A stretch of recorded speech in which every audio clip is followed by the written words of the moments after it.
National panchayat award मध्ये एक carbon neutral म्हणजे विशेष पुरस्कार आम्ही हा 1 करोडचा घेतलेला आहे।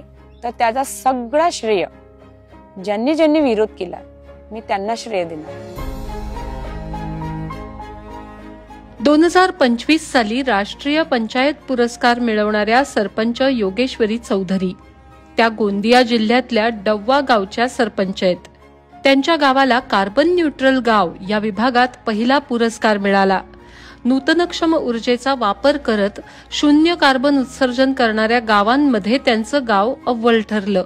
पण या पुरस्कारापर्यंत त्यांचा प्रवास सोपा नव्हता।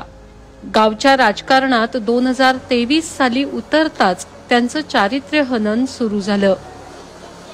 ओबीसी महिला म्हणून आरक्षण होता आणि त्या याच्यातून मी इथून सरपंच बनले। आणि ती जी वेळ असते एखादी पुरुष येणे, चेंगराचेंगरी करणे, सरपंचाला महिला सरपंचाला त्रास देणे, त्याच्यातही विधवा सरपंच असली तिला इतर सरपंचापेक्षा मला वाटते 100% जास्त विरोध होते आणि तो झालाय। त्यावेळी माझी मानसिकता थोडी छिन्न-भिन्न झालेली होती। नाव झालेलं आपल्या गावाचं नाव झालेलं आहे। तर त्याचा सगळा श्रेय ज्यांनी ज्यांनी विरोध केला मी त्यांना श्रेय देणार। योगेश्वरी चौधरी यांच्या पतीचं 2017 साली निधन झालं होतं। एकल महिला असल्यानं सरपंच झाल्यावर त्यांना गावातल्या पुरुषी मानसिकतेचा त्रास झाला। हा विरोध पत्करून त्यांनी 2.5 वर्षात गावाला राष्ट्रीय पातळीवर पोहोचवलं। पण गाव कार्बन न्यूट्रल होण्यासाठी त्यांनी नेमकं काय केलं? सर्वात पहिलं म्हणजे त्यांनी गावातलं प्रदूषण कमी केलं। मेन म्हणजे हा जो गाव आहे नागपूर गोंदिया हायवे रोडवर आहे आणि त्याच्यामुळे इथे प्रदूषणाचा हा खूप मोठा प्रश्न ह्या गावात होता। प्रदूषण कमी करण्यासाठी आम्ही वृक्षारोपण जास्तीत जास्त लावला। झाडं लावताना आम्ही सगळा मेन फोकस बांबूवर केलाय। कार्बन शोषून घेतो वातावरणातला आणि शुद्ध हवा देण्याचा प्रयत्न करतो। त्याच्यामुळे प्रदूषण कमी व्हायला आम्हाला मदत झाली। आपल्या इकडे धान हा पीक घेतला जातो, त्याच्यातला जो तणस निघते त्या तणसला काय करतात शेतकरी जाळून घेतात आणि जाळल्यामुळे प्रदूषणाचं प्रमाण वाढते। त्या महिला सभेच्या माध्यमातून त्यांना पटवून सांगितलं तर आम्ही ते जाळण्यावर बंदी केला। गावामध्ये जसा तलाव आहे, टाकी आहे, नाले आहेत तर तिथे मूर्ती विसर्जन करायची। ची परिस्थिती जी आहे ती 100% गावामध्ये मूर्ती विसर्जन केले जात नाही। दुसरं म्हणजे त्यांनी सौर ऊर्जेसारख्या नूतनक्षम स्रोतांचा वापर केला। नाव सगळ्यांनी ऐकलं सोलर, परंतु त्याचा खरंच आपल्याला फायदा होते का हा कुठेतरी त्यांना त्याच्यापासून ते दूर होते। तर आम्ही आमच्या ग्रामपंचायत मधून 15 वित्तमध्ये 5% जी निधी असते ग्रामपंचायतची सामान्य फंड मधून त्याच्यातून आम्ही 80 लोकांना सोलर किट वाटप केला। अर्ध्यापेक्षा जास्त लोकांनी सोलर पंप लावलेला आहे आणि ते सोलर पंपाच्या माध्यमातून शेती करत आहेत। शून्य बिल त्यांचा असतो आणि शासकीय इमारत आपल्याकडे एकूण 20 आहेत। 20 पैकी 19 इमारतीवर सोलर आपण लावलेला आहे।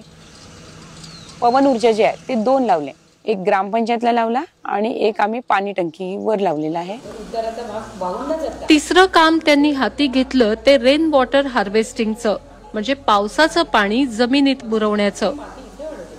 796 कुटुंब संख्या आहेत माझ्या गावात आणि सार्वजनिक जे इमारत आहे जसा उपकेंद्र आहे, पीएससी आहे, शाळा आहे, अंगणवाडी आहे, अशा याच्यावर असा पूर्ण 800 आपण सोसपीट तयार करून पाईपच्या माध्यमातून छताला तो रेन वॉटर हार्वेस्टिंगच्या माध्यमातून आम्ही त्या सोसपीट मध्ये पाणी मुरवण्याचा काम केलेलं आहे।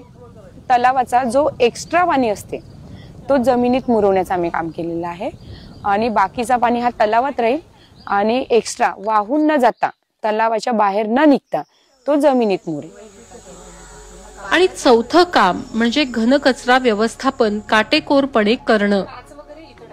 MRGS अंतर्गत आपण प्रत्येक वार्डामध्ये आणि चौकामध्ये नाडेप तयार केला, लोकांना त्याची सवय लावली आणि घनकचरा शेड आहे आपला जिथे आम्ही ओला कचरा आणि सुका कचरा असे 2 भागामध्ये पार्टिशिपेट केला आणि सुका कचऱ्यामध्ये त्याचे 8 प्रकार पाडले आणि ओल्या कचऱ्याचा 1 आणि दुसरा ओल्या कचऱ्याचा आम्ही तिथेच गांडूळ खतचा पण एक पार्ट ठेवला आणि ओल्या कचऱ्याचा वर्गीकरण खतामध्ये रूपांतर करतो आणि जो सुका कचरा आहे तर त्याचा गावामध्ये विविध ठिकाणी सौंदर्यीकरण करण्यासाठी आम्ही त्याचा यूज केला.